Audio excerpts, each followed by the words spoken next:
E aí galera, tudo beleza? Aqui quem fala é Landson Silva do canal Matemática na Vida Real. Estou trazendo para vocês a resolução de uma questão da prova de 2009 de acesso ao Colégio Pedro II, questão número 20, uma questãozinha de geometria. Ela diz assim: Giovanna está aprendendo a fazer construções geométricas com régua e compasso. Em uma das atividades propostas por seu professor, ela deve desenhar um hexágono regular inscrito numa circunferência e depois um hexágono regular circunscrito à mesma circunferência, conforme mostra a figura a seguir. Caso ela utilize uma circunferência de raio R, a razão entre os lados do hexágono regular inscrito e do lado do hexágono regular circunscrito a essa circunferência valerá... Bom, primeiramente, o que é estar inscrito e circunscrito? A figura que está inscrita é a que está dentro, a que está circunscrita está fora. Por exemplo, se eu tivesse algo assim, ó, esse triângulo aqui e uma circunferência aqui em volta, o triângulo batendo certinho, certo? O que é que isso daqui representa? O triângulo está inscrito na circunferência, ele está dentro da circunferência. E a circunferência está circunscrita, ela está circundando o triângulo, ela está por fora do triângulo. Então quem está inscrito está por dentro, quem está circunscrito está por fora. Então repara que nessa figura tem uma circunferência, aí tem um hexágono dentro e um hexágono fora. Então tem um hexágono inscrito e um hexágono circunscrito. Bom, ele quer a relação entre o lado do hexágono de fora e o lado do hexágono de dentro. Vamos chamar o lado do hexágono de fora de alisão e o de dentro de alisinho. Então ele está pedindo alisão sobre alisinho. Uma coisa muito importante para a gente fazer, que a gente tem que saber para trabalhar com essas provas, são algumas informações importantes que as figuras carregam nelas. Muitos dos estudantes têm uma mania muito grande de decorar algumas fórmulas e não gravam algumas características. Não é simplesmente gravar. Conforme você vai trabalhando com algumas figuras, você vai verificando que algumas características são dela. Aí quando a pessoa vê uma resolução de uma questão dessa e ela não sabe dessas características, ela sempre acha que tem muita informação. Nossa, é uma questão muito difícil, é muita coisa para saber. Mas algumas figuras específicas você já tem que saber previamente algumas informações sobre ela. Por exemplo, um hexágono regular. Sempre que você olhar um hexágono regular, vou tentar desenhar um hexágono regular aqui. Aqui é muito difícil de desenhar, tá, gente? Não está regular, mas vale a intenção. Sempre que você trabalhar com hexágono regular, você tem que ter algumas informações que já são do hexágono regular. Por exemplo, todo hexágono regular, esse ângulo aqui interno é 120 graus. Sempre. Todo hexágono regular tem ângulos internos de 120 graus. Além disso, uma muito importante, isso daqui você tem que saber mesmo. Quando você traça as diagonais que passam pelo centro do hexágono, você divide esse hexágono em 6 triângulos equiláteros. E o triângulo equilátero é uma figura que tem muitas informações importantes. O que a gente sabe de triângulo equilátero que é muito importante? Isso daqui você tem que saber, tá? A altura de um triângulo equilátero nós conseguimos calcular através da fórmula L raiz de 3 sobre 2, lado vezes a raiz de 3 sobre 2. E a área do triângulo equilátero nós conseguimos calcular através de L ao quadrado raiz de 3 sobre 4, lado ao quadrado raiz de 3 sobre 4. Como o hexágono regular são 6 triângulos, tudo isso daqui está ligado ao hexágono regular também. Vai uma dica, essas duas fórmulas elas são muito parecidas, certo? E elas servem para a mesma figura, para coisas diferentes da mesma figura. Toma cuidado para você não confundi-las. Muita gente quando vai fazer exercícios acaba misturando essas fórmulas. Sempre aparece um L ao quadrado raiz de 3 sobre 2, certo? Então toma muito cuidado com isso daqui para você não confundir as duas fórmulas, beleza?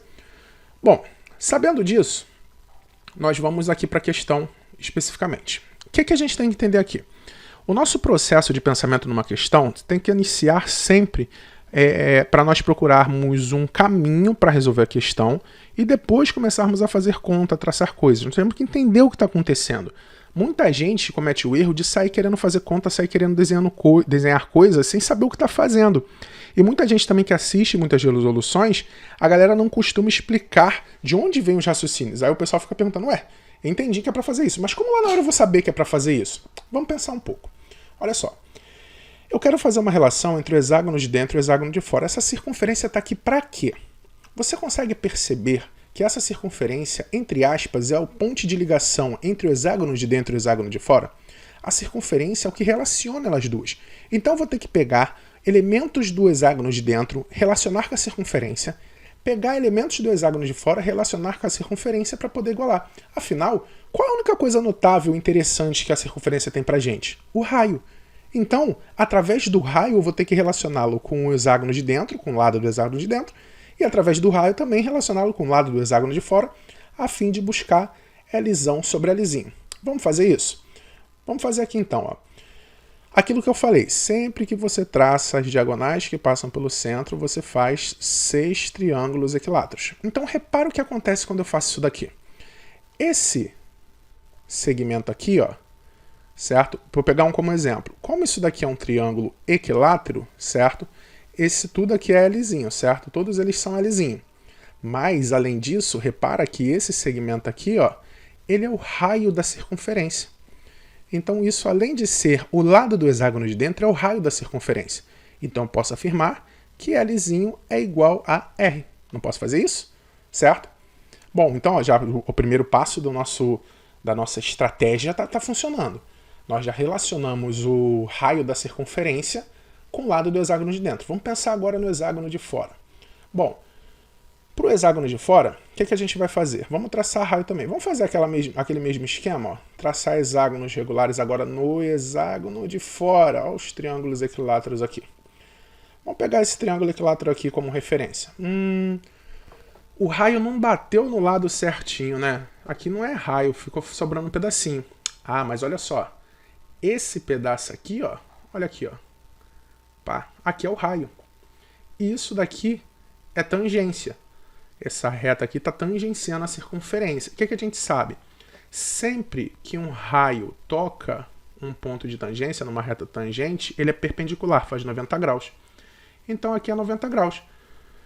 Bom, vamos fazer nesse outro aqui também, só para vocês verem numa posição melhor. É o mesmo triângulo, certo? Que você vai traçar aqui e vai fazer 90 graus.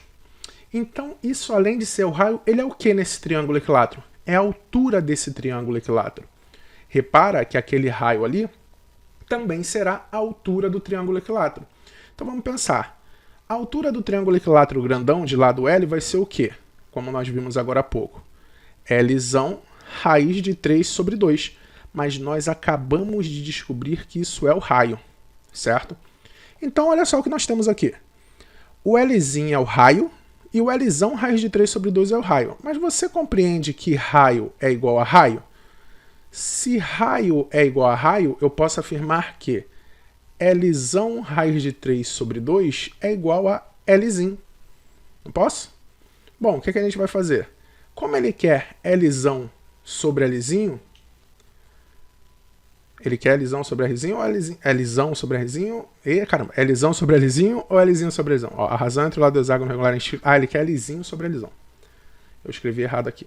Sai. A razão entre o lado do hexágono regular inscrito, que é o que está dentro, é Lzinho, e o lado do hexágono regular circunscrito, que está fora. Beleza, ele quer Lzinho sobre Lzão. Se ele quer Lzinho sobre Lzão, o que eu vou fazer? Esse Lzão que está multiplicando, eu vou passar para cá, dividindo. Então vai ficar o quê? Raiz de 3 sobre 2 é igual a Lzinho sobre Lzão, mais simples ainda. Então, ó, olha que maravilha. Raiz de 3 sobre 2, alternativa C. Dá para ver o seguinte, o que eu quero que vocês analisem. Por mais que pareça uma questão muito complexa, poxa, eu tenho que saber muita coisa para fazer. Repara que a maioria dessas coisas você já saberia conhecendo a figura. Não é algo que você descobre na hora, você não descobre essas relações na hora, você tem que sabê-las. E aí, gostaram do vídeo? Ajudou vocês? Se gostaram, se ajudou vocês, deixa aquele like aí, comenta aí embaixo e até a próxima, galera.